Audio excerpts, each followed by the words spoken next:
In today's video, I'm going to teach you how to set up shipping rates by weight in Shopify. We'll start inside your Shopify admin dashboard. Once you're logged in, look at the menu on the left-hand side and click on Products. Open any product you sell that needs shipping. When the product page opens, scroll down until you see the shipping section. If your product has variants, instead go to the Variants section, click on a specific variant, and then look for the shipping area within that variant editor. Here, you need to make sure that the option for "This is a physical product" is turned on.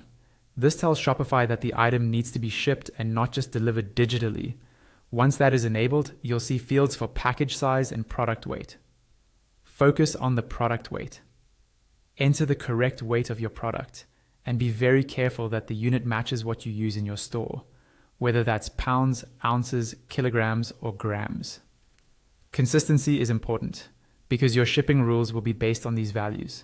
When you're done, click Save at the top of the page near the search bar. Repeat the same process for all other products or variants that you want to include in weight-based shipping.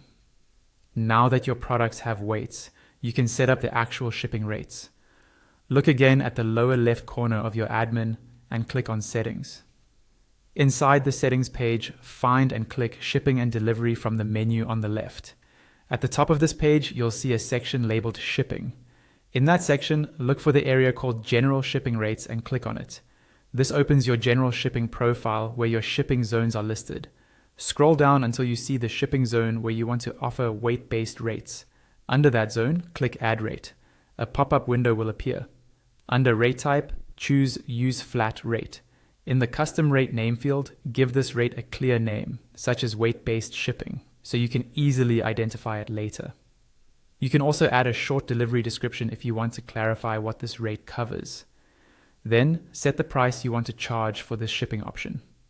Next, click Add Conditions or Add Conditional Pricing under the price. More options will appear. Choose based on item weight. Now enter the minimum and maximum weight range for this rate.